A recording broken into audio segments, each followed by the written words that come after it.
Fala, meu povo! Sejam muito bem-vindos ao Coxinha XP em Casa. É uma honra receber todos vocês aqui. Como vocês já viram no papo anterior, não seria Coxinha XP se não tivesse a nossa maravilhosa, estonteante, salve, salve Brasil, plateia virtual! Lá vem plateia, lá, lá, lá, lá, lá, lá, lá, lá, lá, lá, lá, lá, lá, lá, lá, lá, lá. Ei, ei! Vamos conhecer melhor alguém da nossa plateia. Eu vou pedir para você liberar aí no seu celular a rotação automática de tela. Como é que faz isso? O seu iPhone, certo? É.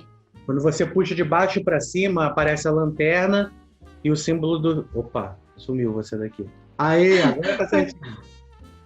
Tá? Tá. Eu não fiz nada, eu só abri o zoom. É isso aí, então. Você fez mágica.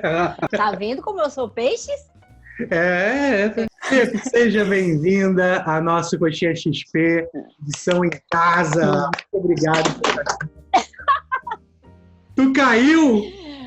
Ai, meu Deus. Óbvio, né, Panda?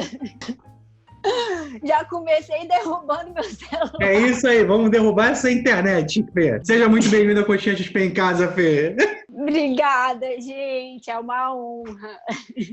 Bom, Fê, muito obrigado pela sua presença aqui mais uma vez. Você veio à nossa Obrigada a plateia vocês virtual. pelo convite. Você é estudante de cinema, certo? Você foi estudante de cinema? Fui, né? Lá no passado longínquo.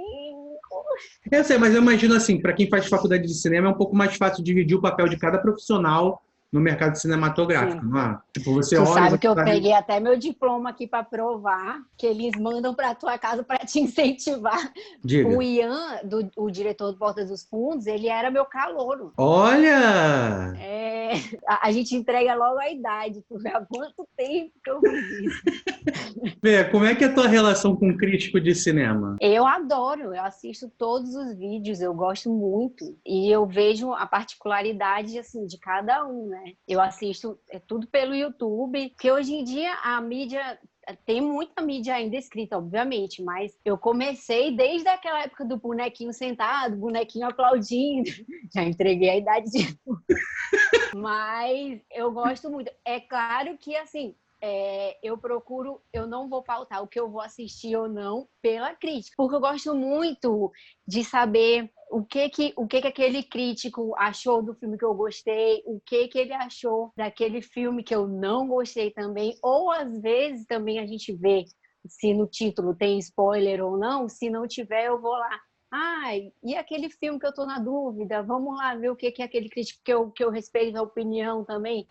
Eu não vou deixar de ver o filme se eu quiser ver, independente da crítica, mas aí eu vou lá e procuro ver, vou tirar minhas próprias conclusões, né? Porque muitas pessoas consomem o trabalho do crítico para fazer a sua própria opinião. Porque também a gente está hoje num mundo muito feito de bolhas, né? Sim. E tem aquele viés de confirmação, vamos ver se ele se encaixa. Então, se ele não se encaixar, não quero mais. Eu não sou assim, eu sou bem o contrário disso. Eu adoro também, se a pessoa falou uma coisa diferente, se falou mal, entre aspas, de um filme que eu não gostei, eu vou querer saber por quê, porque eu sou muito curiosa em relação a cinema. Quanto mais informação, quanto mais gente falando sobre filme, melhor, né? Mas posso fazer uma pergunta, então, bem capciosa para você?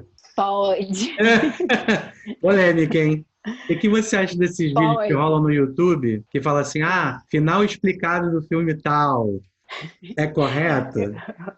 Eu vou devolver com uma resposta bem polêmica também. Ficou muito popularizado, né, o nome clickbait, que tem uma conotação ruim, né, que seria assim, uma isca de clique, para a pessoa clicar e, na verdade, ler uma coisa que não vai ter muita relação com o que foi falado no título e tal. Mas eu acho, pelos críticos que eu consumo, que fazem isso, né, eles fazem um clickbait, entre aspas, muito honesto, muito verdadeiro. Por quê? Porque é um título chamativo, a pessoa vai entrar naquele clique, mas o que tem lá dentro é muito bom.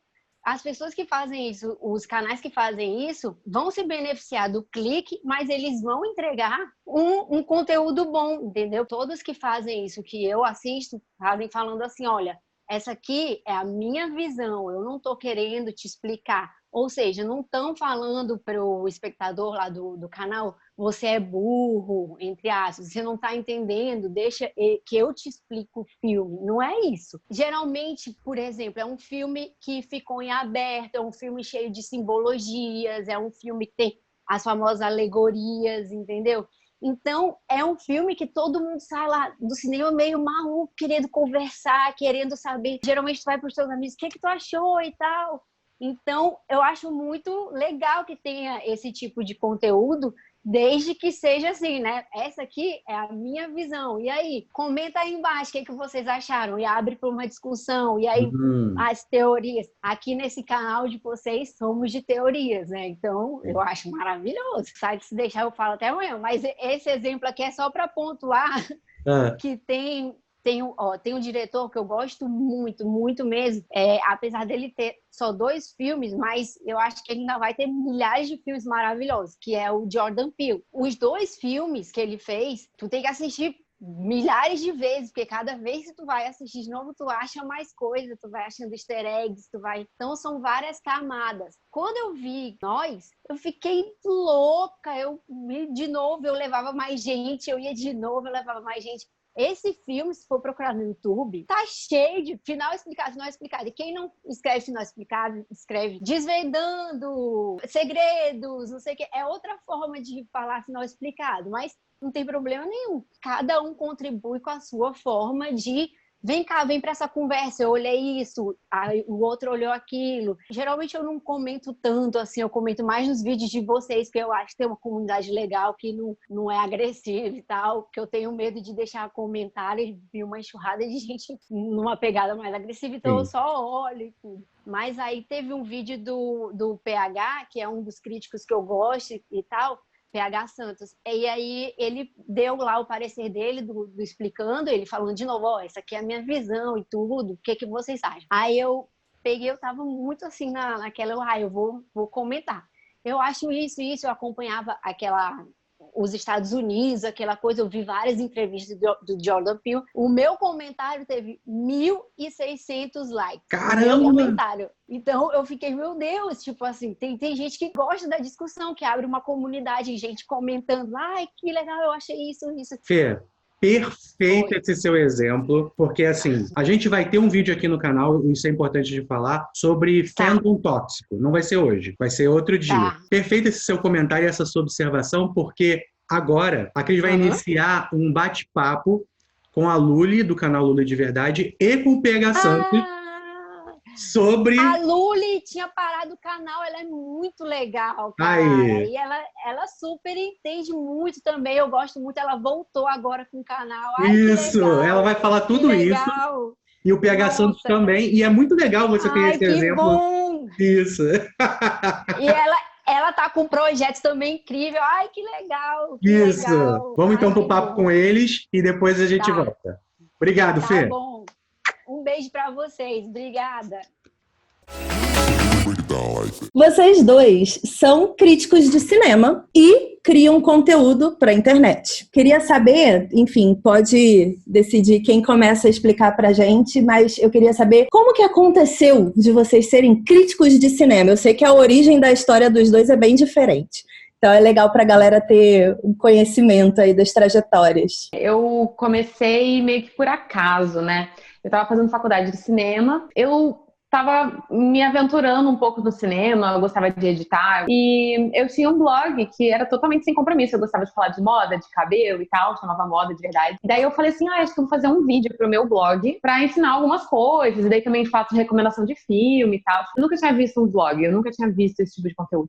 Então eu comecei em 2011, julho de 2011, e deu muito certo, as pessoas adoraram, e foi uma coisa assim muito da minha bolha, né? Os meus amigos, a minha família, todo mundo me deu muita força, gostou, e daí começou a crescer, e eu comecei a ter mais frequência de vídeo e tal.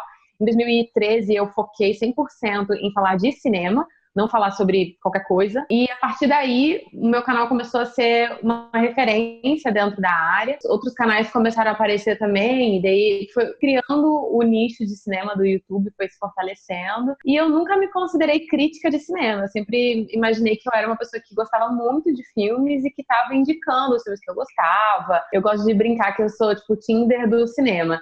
Porque eu falo assim, se você gosta disso, você vai gostar desse filme, sabe? Tipo, aproximando as pessoas do filme ideal para elas. Justamente porque eu acredito que não existe um filme ruim. Eu acho que existe o filme para o público a que ele se destina e se você tá dentro do perfil. Então foi mais ou menos assim que eu caí dentro da crítica. Eu nunca fiz a disciplina de crítica que era ofertada na minha faculdade. Então eu fui aprender sobre crítica depois, conforme eu já estava fazendo o meu canal. Eu fui vendo o que eu poderia fazer para melhorar o conteúdo que eu postava. E é lógico que, olhando para trás, eu vejo que tem vídeos que eu faço um embasamento super raso, que eu podia ter sido bem melhor na minha explicação, na minha defesa, na minha tese do filme, né? O grande lance de você estar crescendo em público é justamente você ver esses momentos e essas evoluções e entender que a gente só é quem a gente é hoje por causa do passado. Legal. O meu caso, assim, a única coisa que me acompanhou mesmo na minha vida inteira, assim, eu fui gostando de várias outras coisas durante toda a minha vida, mas a única coisa que esteve desde que eu me entendo por gente, isso, sei lá, é entre aqueles 10 e 15 anos de idade, que pra mim é tudo a mesma coisa, que já faz um tempinho, é o cinema. Então o cinema sempre tá comigo, né? E eu digo cinema mesmo, nem a TV. A TV, ela demorou um pouquinho mais. Então o cinema sempre me acompanhou. Eu tive um avô que era cinéfilo, né, de carteirinha, e eu só descobri depois, um tempo depois da gente conviver, porque eu assisti um filme que ele deixou, ele saiu pro trabalho, ele deixou, eu tava de férias, que era o Blade Runner. Eu assisti esse filme, ele achou estranho, uma criança tá assistindo esse filme, ele perguntou, eu disse que gostei, mas não entendi nada, né? Óbvio. E daí, isso eu me lembro muito bem. E daí ele se empolgou muito, porque é o lance do cinéfilo, né? O cinéfilo vê alguém que curte o cinema, então vamos lá, vamos doutrinar esse cara também, vamos junto e tudo. E aí meu avô foi me mostrando todos os filmes que são a minha base hoje, né? Star Wars, Indiana Jones, muito western. Eu acho que eu vi todos os westerns do mundo por conta do meu avô. E ele fazia uma coisa, ele sempre me perguntava sobre o filme, né? E aí ele fez esse trabalho comigo, assim, com o De Volta pro Futuro. Eu assistia o filme, ele chegava em casa e me perguntava como que era o filme. E eu contava o filme. E ele dizia, não quero saber como é o filme, isso eu já sei. Eu quero que você diga o que você sentiu aí no filme. E só no terceiro filme é que eu consegui mais ou menos dizer ali o que eu senti. E eu digo que a veia crítica começou aí, a sementinha foi plantada aí. Desde então eu sempre assisti filme anotando, né? Sempre escrevendo, tirando alguma conclusão ao final. E aí em 2005 eu entro no cinema com Rapadura, começo a escrever outros textos que não eram críticos. Quando um crítico sai do site, eu faço a minha primeira crítica de Era do Gelo, o primeiro filme. E desde então eu não parei mais. Eu cataloguei outro dia, são mais de 3.000 textos que eu escrevi. De vídeos, acho que tem uns 800 que se transformaram em vídeos já. E aí, nos últimos 3 anos, eu resolvi entrar no YouTube, né? Tem um paralelo interessante com a história da Lully, porque eu realmente também passei muito tempo negando a alcunha de crítico, porque eu não tinha o estudo da crítica de fato, né? Eu fui estudando, sei lá, fotografia, roteiro, fui estudando as coisas particionadas, mas nunca a crítica em si. E aí eu resolvi estudar, resolvi adentrar também nesse universo que é mais jornalístico, né? Do que, de fato, cinema, assim, não deixa de ser cinema, obviamente, mas os jornalistas estudam mais isso, é mais comum estudar isso. E eu vi que, na verdade, era só um tipo de texto. E aí, esse olhar crítico, né, a gente vai sempre desenvolvendo, a gente sempre vai mudando. Eu sempre tenho vergonha de, sei lá, 3 críticas atrás, eu aprendo uma coisinha nova, eu digo, PH, podia ter falado sobre isso, sobre aquilo e tal. Então, é um desafio muito legal aí, e acho que eu me assumi, de fato, como crítico, tem uns 2, 3 anos, que é quando eu fui aceito na associação, e eu disse, se eles me aceitaram é porque tem alguma coisa aqui mesmo. Acho que vocês dois, então, já estão assumidos, gente. A gente sempre fica com a síndrome do impostor. Pois é. Acho bom já assumirem. Me tiraram do armário, né, da crítica. Sim. Lully, você fez um vídeo no seu canal, acho que tem 1 ano, alguma coisa assim, explicando qual era o papel do crítico e explicando também o fatídico final explicado, que eu particularmente não gosto. Mas tem uma galera Pois é, tem uma galera que ama, né? Queria que você falasse um pouquinho sobre esse vídeo, sobre o papel do crítico e um pouquinho sobre o final explicado. O PH também ama final explicado, então se quiser comentar também, fica à vontade. Bom, eu estava percebendo que o YouTube de cinema estava ficando cada vez mais prolífero e, como eu sempre falo, isso é muito bom, porque dentro da internet não é como se a gente estivesse competindo pela audiência de uma emissora. Você está vendo Rede Globo, você não está vendo SBT, não está vendo Record. Então, se você está vendo o meu canal, você está vendo o de todo mundo aqui. Às vezes a pessoa que está assistindo também tem um canal, então todo mundo pode ser visto por toda essa galera. E o público de cinema é um povo super engajado, que vai ver as críticas de vários críticos, de vários creators. Então eu comecei a perceber que, além do número maior de canais falando de cinema, também tinha surgido esse boom de vídeos sobre o final explicado, de algum filme, de alguma série e tal. O que é isso, né? Gente, ele só está explicando realmente o que aconteceu, não está fazendo uma análise, fazendo uma coisa assim, é simplesmente contando o que aconteceu no filme. E lógico que tem alguns vídeos que são um pouquinho melhor trabalhados, que trazem realmente uma análise e tal, mas aí eu fui entender a nossa necessidade de ter um final explicado, por que as pessoas não estão satisfeitas com o que elas acham do filme. Eu fiz essa pesquisa, me recomendaram um vídeo do Tuoto, que é um crítico que eu respeito muito. Eu comecei a entender que o debate era indo justamente pelo lado da crítica, né? Qual é o papel do youtuber de cinema? Porque a gente tem um papel muito importante dentro da indústria, que é de fazer o público ir até o cinema ver aquele filme. Quando eu resolvi focar em falar de cinema no meu canal, muita gente me falou que o cinema estava morrendo. E eu percebi que, conforme o tempo foi passando, as agências e as produtoras e as distribuidoras, elas estavam realmente querendo jeito as pessoas para o cinema. E o YouTube era uma dessas possibilidades. É muito louco pensar que o nicho que eu entrei não parecia que queria isso, mas de repente queria tanto, que tinha tanta gente falando sobre aquilo, e a gente nunca se perguntou qual que é o nosso papel, qual que é a nossa importância. Então, hoje em dia, quando o público vai assistir a um filme, eles vão olhar na internet que as pessoas estão falando sobre aquele filme. E se ela não ouviu falar, aquilo não vai ser uma possibilidade para ela. Às vezes ela vai chegar no cinema, tá esgotada a sessão do filme que ela quer ver, ela não vai ver algum outro que ela vai tirar simplesmente de sortear. Ela vai deixar para ir outro dia, ou vai em outro cinema, porque ela quer ver aquele filme. A ideia desse vídeo veio dessa mistura toda, né? Dessa moda do final explicado, baseando no vídeo do Tuoto, usando o Bazan também como fonte. Esse vídeo é até mais para os criadores do que para o público, mas é para todo mundo. Tipo, pensem no seu papel. Nós, como criadores, a gente tem que oferecer uma coisa cada vez melhor para elevar o conhecimento das pessoas. É lógico que existe o conteúdo porta de entrada, que ninguém começa a ler Machado de Assis, né? Vai começar pelo Harry Potter. Então tem que ter um conteúdo de porta de entrada. Mas você tem que sempre oferecer coisas que vão elevar o conteúdo do seu público, e as pessoas, como público, elas também têm que pensar na sua própria escada de aprendizado. Porque se você fica sempre ali no mais do mesmo, na zona de conforto, no que você já sabe, você não está crescendo intelectualmente naquilo. Então, se você acha que aquele canal já não está mais te oferecendo uma coisa que faz você pensar, você tem que procurar um canal que tenha uma coisa mais profunda e tal. Então, é lógico que esses vídeos, eles fazem a gente querer clicar, eles têm thumbnails chamativas, com seta, com cor, com uma imagem que choca, porque isso faz parte da publicidade do vídeo, né? Você faz o seu vídeo querer ser visto, mas o que tem ali dentro, sabe? Por que a gente está assistindo coisas que a gente sabe que não vão agregar a gente? Então, essa chamada de consciência para o público e para os críticos, de oferecer algo melhor e buscar para que a gente também seja sempre, como o PH falou, cinéfilos cada vez melhores. Muito bom.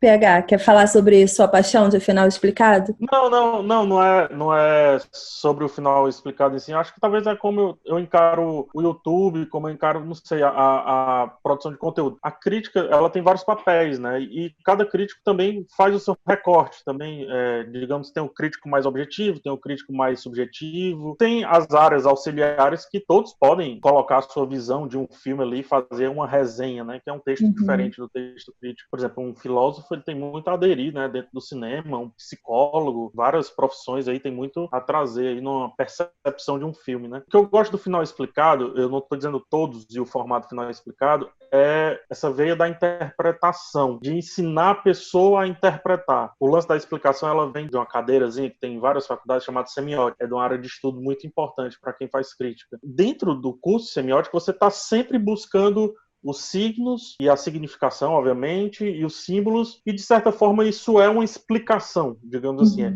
mas no sentido de interpretação. E se você tiver numa sala, eu já tive, numa sala de 20 pessoas, o mesmo texto ele foi ressignificado 20 vezes. O que eu curto do final explicado é de não contar esse final, como muita gente realmente faz, mas de dar ali a sua interpretação e também de dar voz às pessoas para darem as interpretações de cada um. E como, acho que esse é o mais importante, não a sua interpretação em si, mas é como você chegou àquela interpretação. Do tipo, ó, tá vendo signo tal, tá vendo signo tal, isso aqui, mas isso aqui, no meu ponto de vista, com a minha subjetividade, com o meu conhecimento, eu interpreto que é isso aqui. Muitas vezes é diferente até do que o próprio diretor quis fazer, mas existe aquela máxima, depois de lançado, o filme, livro, quer que seja nosso, não é mais do criador, né? Sim, na verdade, a gente até fala no nosso canal, existe essa confusão realmente de crítico e criador de conteúdo. Eu, por exemplo, sou formada em administração, Panda é formada em TI, e a gente virou criador de conteúdo no meio do caminho. A gente nunca fez nada relacionado à crítica, ou jornalismo, alguma coisa assim, ou a cinema. E a gente fala que no nosso canal os conteúdos são 100% passionais. Então, não tem como a gente explicar absolutamente nada que não seja só a forma que a gente entendeu e gostou daquilo ali. Mas tem muita gente que curte realmente esses conteúdos e eu acho muito legal esse aprofundamento das pessoas entenderem o papel do crítico, que é diferente do papel do fã. Nós somos fãs. E o nosso conteúdo é passional porque somos fãs. Mas existe uma galera aí que tá trabalhando, não é mesmo? Trabalhando para levar o povo no cinema. A gente faz o grito, a gente faz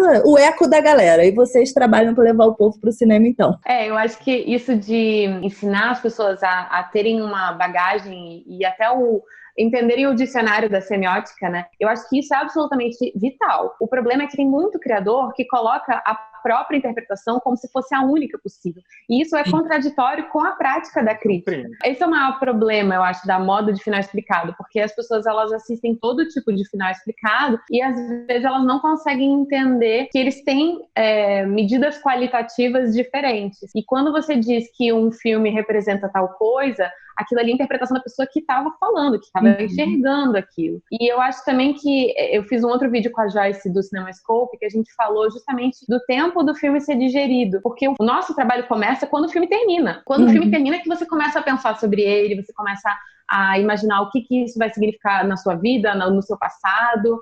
Então a gente tem que ter o tempo da gente digerir o filme, porque é como se a gente tá tão assim nessa maratona de faz uma série, daí faz outra e vai vendo um filme atrás do outro. Depois que você termina de ver o filme, você vai ver os vídeos do crítico e do criador e os finais explicados, e você não tem tempo de saber o que você achou do filme, sabe? É como se você estivesse saindo de uma refeição gigante entrando em outra, não deu tempo do seu corpo digerir aquilo, sabe? Com certeza.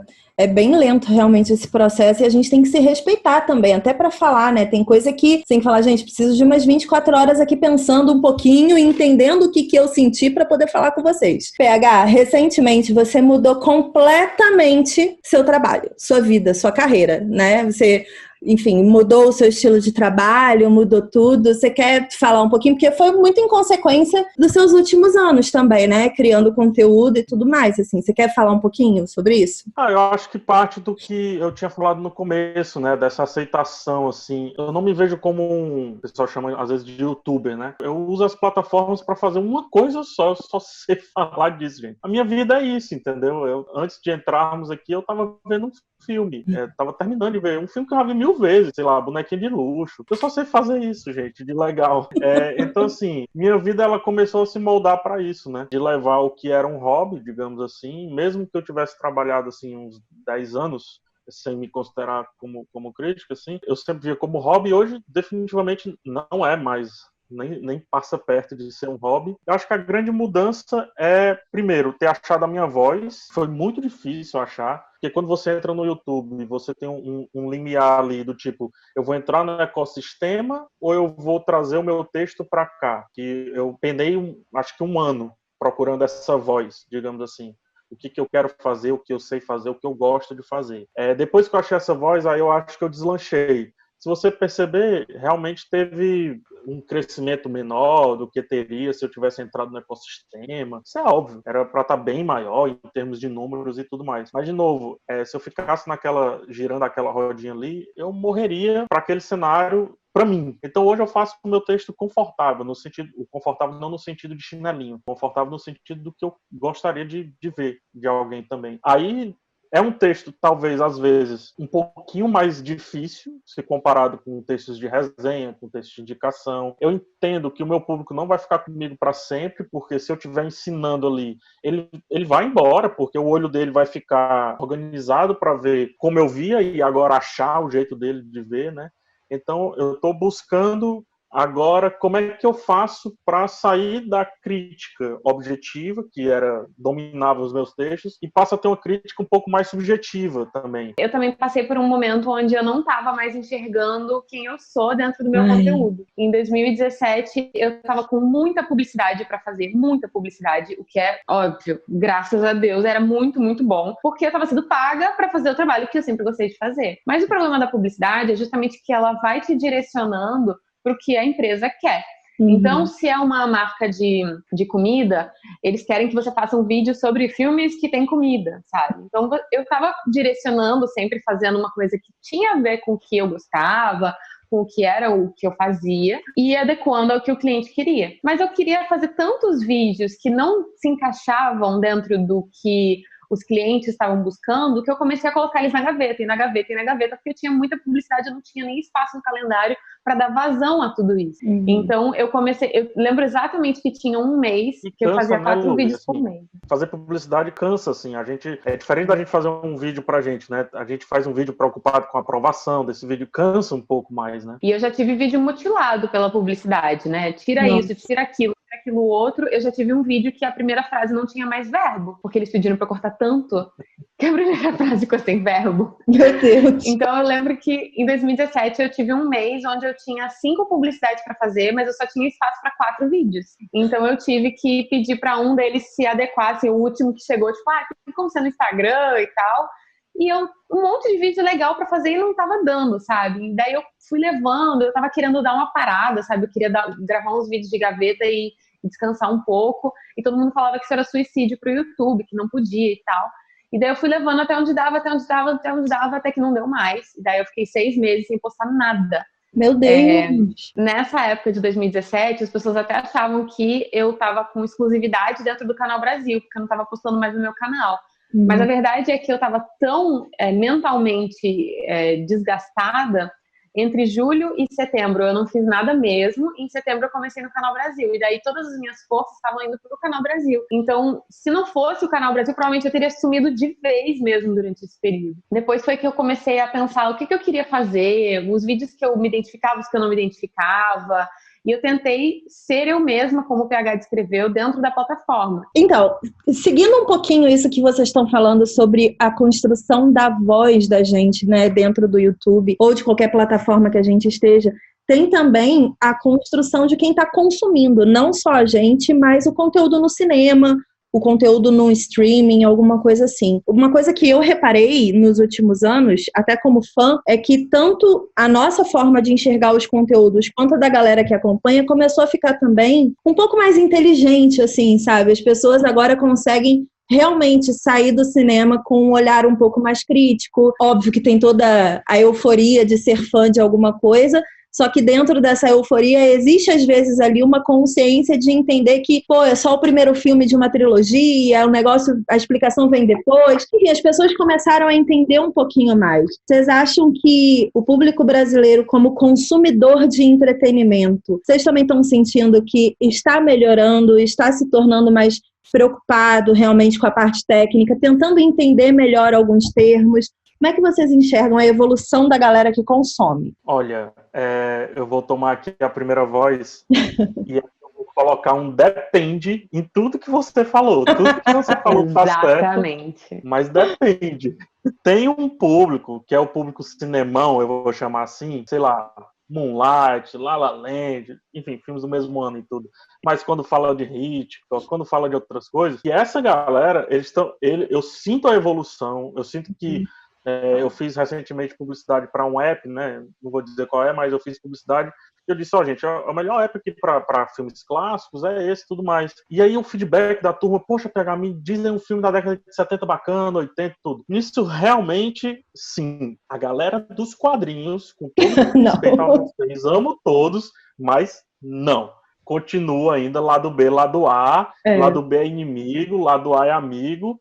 E assim, não estamos vendo filme, estamos vendo marcas, estamos vendo estereótipos, arquétipos, quer que seja. Estamos sabendo se estamos sendo agradados ou se estão querendo agradar a um provável movimento político, quer que seja. Eu acho que está muito presinho nisso, enquanto que o cinemão evoluiu. Porque eu acho que quem vê o cinema como arte, mas como entretenimento, esse está evoluindo. Quem vê o cinema apenas como entretenimento, eu acho que está um pouquinho estacionado ainda. Um pouquinho. Grita mais do que entende, Sim, né? Eu concordo. Eu concordo com isso, porque isso foi uma das coisas que me afastou justamente dos filmes mais pipoca, né? Tipo, cinema de franquia. Isso é uma coisa que, apesar de eu amar a transmídia, essa questão de você ter que buscar pistas e explicações em outras coisas, isso me desgasta, porque começa a virar uma competição de quem sabe mais, sabe? Especialmente quando você vê pré-estreia e tal, as pessoas gritam quando aparece um personagem que você fica tipo, eu não sei quem é essa pessoa. Daí eu começo a me sentir mal porque eu não sei, sabe?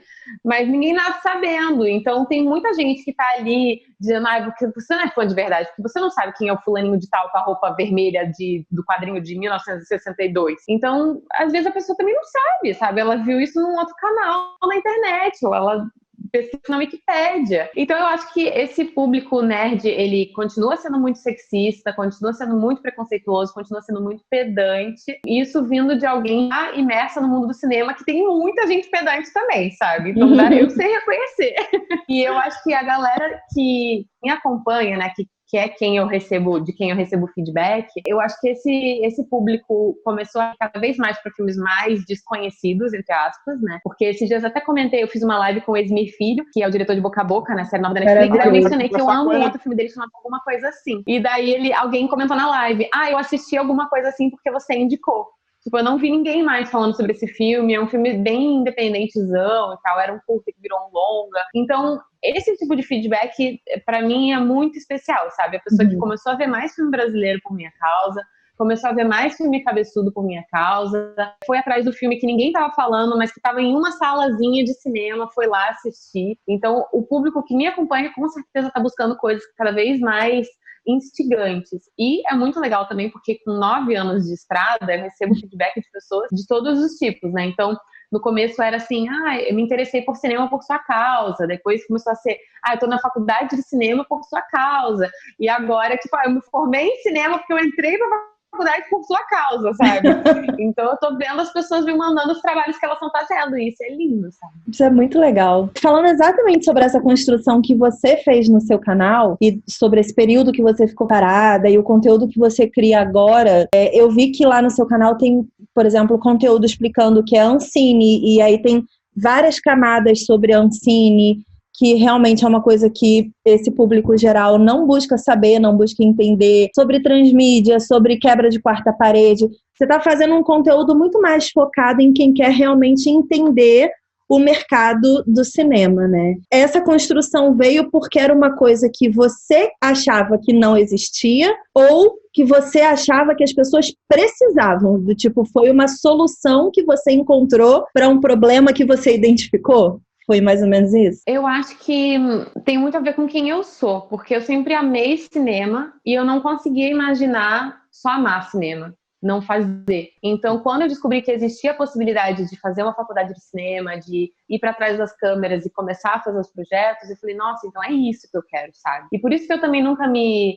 joguei de cabeça na crítica, falando, não, é isso aí, eu sou crítica de cinema, sabe? Porque eu sempre fui muito, tipo, não, eu quero ser realizadora. Então, o que eu boto no canal são coisas que eu mesma tô aprendendo e tô pesquisando, sabe? Esses vídeos da Ancine foram na época, no começo do ano passado, quando o Bolsonaro falou que ia extinguir a Ancine e tal, e tinha muita gente batendo palma.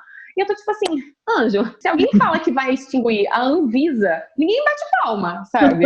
Se alguém fala que vai extinguir a ANAC, ninguém bate palma. Agora, a Ancine vai bater palma, sabe? Então, eu comecei a ir pesquisar e trazer essas questões. Então, eu agora tô entrando na temporada do meu podcast, que é sobre cinema brasileiro. Então, eu fui vendo a cronologia disso tudo, porque às vezes eu falava de uma coisa, mas faltava o básico. Por exemplo, eu fiz um vídeo sobre Chateau, que foi o filme do Guilherme Fontes, que demorou 20 anos para ser feito. Então, eu menciono brevemente o que é uma lei de incentivo. E daí, depois, eu fui fazer um vídeo sobre lei de incentivo mesmo. Então, às vezes é uma coisa cronológica, né? Nesse caso da Ancine, foi uma coisa bem pensada, uma semana inteira de conteúdo sobre a Ancine, o que faz a Ancine, como é que era antes da Ancine, o que pode mudar. Então, realmente tinha uma ordem. Mas dentro do YouTube, a gente não pensa nessa temporalidade de maneira linear. Porque você não começa um vídeo do seu canal do YouTube falando das coisas básicas para terminar lá na coisa mais complexa. Você vai fazendo conforme você está aprendendo, conforme as pessoas estão perguntando. Então, o podcast está sendo essa possibilidade de organizar isso tudo cronologicamente. E agora faz mais sentido olhar para esse conteúdo todo, que você vai aprender primeiro como é que funciona um set, para depois você entender o que é a função de um diretor de fotografia, sabe? E dentro desses aspectos de cinema brasileiro, eu não conheço muitos canais que estejam, muitas pessoas, né, em geral, mas especificamente dentro do YouTube, não conheço muita gente que está falando sobre o cinema no Brasil. A gente fala com pessoas que são cinéfilas, que amam cinema e tal, mas às vezes elas não sabem citar mais de 10 filmes brasileiros que elas tenham visto. E isso é muito problemático, porque o filme brasileiro, ele pode ser muito diferente da sua realidade, ele pode ser um universo que não te atrai tanto, ele pode ser uma câmera que te incomoda, um áudio que te incomoda, mas ele é o retrato de quem nós somos. O filme brasileiro, ele fala mais sobre a gente do que um filme americano. A gente pode decorar nossa casa para ser igual uma casa de sitcom americano, mas a gente ainda está no Brasil. A gente ainda tem uma lei diferente, os profissionais aqui aprendem de maneira diferente do que é ensinado lá. Então, a gente precisa conhecer mais de como é feito o cinema no Brasil. Para você entender por que o cinema brasileiro é diferente do cinema americano, você precisa ver filmes brasileiros e entender o que está por trás daquilo. Não é uma grande empresa como são os estúdios americanos bancando o filme para depois recolher os lucros. São pequenas produtoras que estão ali batalhando. A maior delas é a Globo Filmes, que as pessoas adoram falar que faz um monte de filme igual e tal. Mas olha a vasta gama de filmes diferentes que estão ali embaixo. E a gente não vê todos os filmes que os americanos produzem, porque tem muita coisa muito ruim.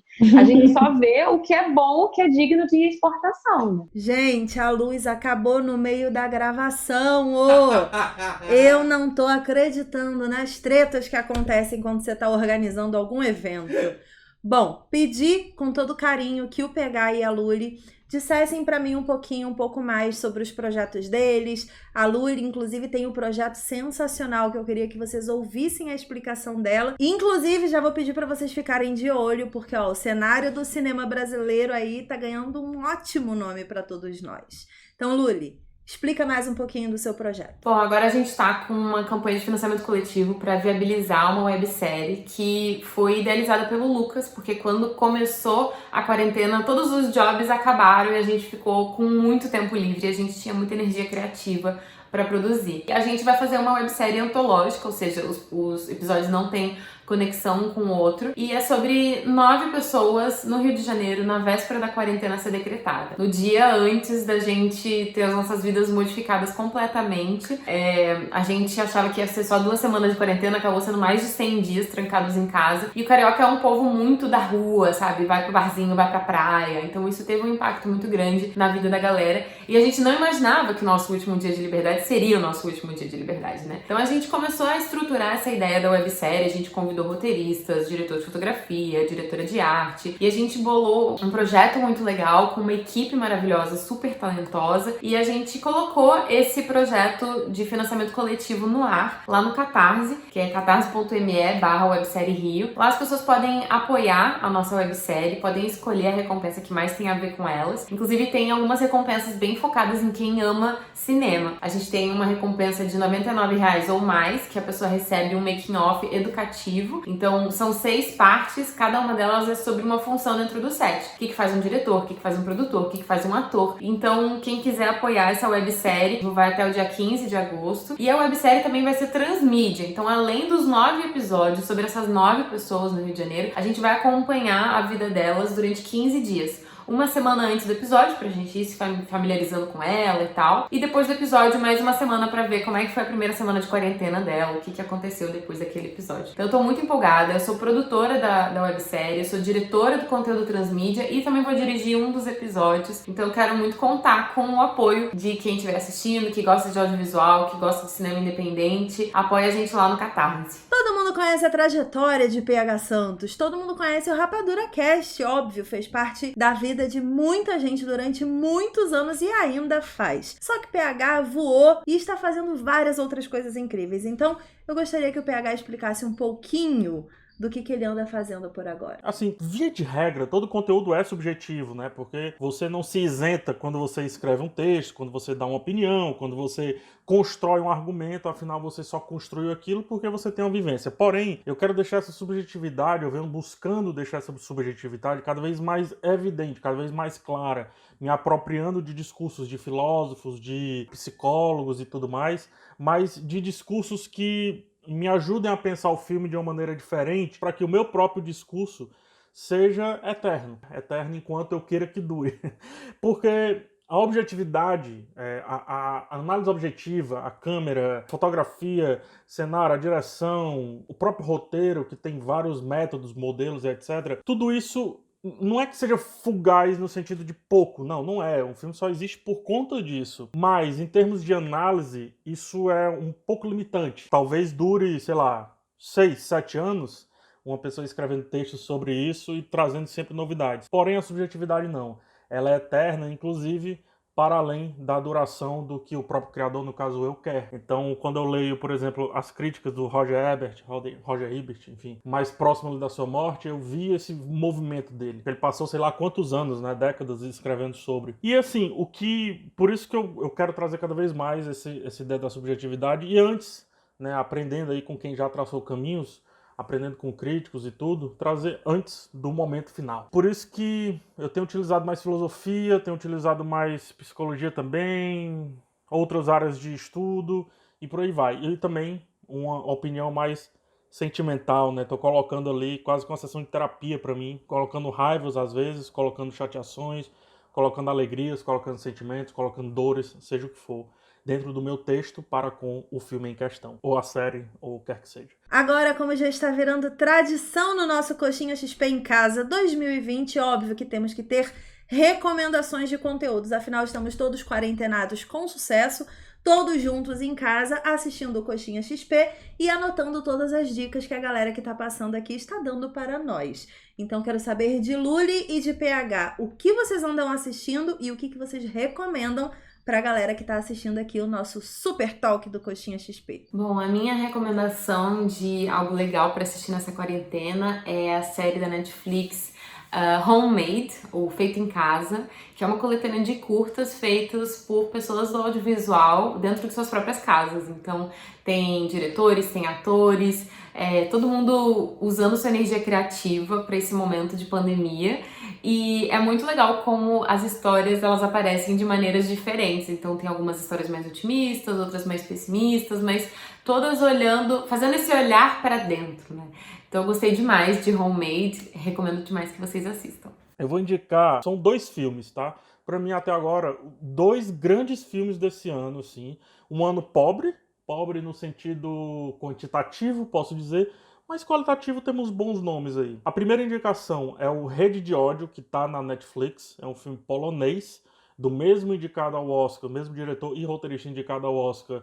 O roteirista é muito bom, o Passevics. Eles foram indicados ao Oscar pelo Corpus Christi em 2019, filme estrangeiro, né? Rede de Ódio debate muito fake news, debate muito a construção do ódio. E o filme nos conduz também construindo esse ódio dentro da gente. É um filme perigoso, como o Coringa é também, eu já deixei bem claro na minha crítica, mas sabendo desse perigo, eu acredito que ele vai florescer da maneira certa, como eu acho que Coringa também floresceu. E a outra indicação, pra mim, até agora, é o melhor filme do ano, porque é do jeito que eu gosto, pequeno, autocontido, simples, chama-se The Vast of Night, é da Prime Video, ele não tá traduzido mesmo, mas se você buscar pelo nome em português dele, A Vastidão da Noite, também encontra, mas tá tudo como Vast of Night, curioso isso. De um diretor estreante, filme pequeno de ficção científica, numa cidade na década de 50. Ele se passa meio que meio que numa anedota de metalinguagem ali do próprio cenário proposto, que é o The Paradox Theater. E aí, através do rádio, eles começam a captar transmissões que parecem ser de russos, do governo ou de alienígenas, enfim.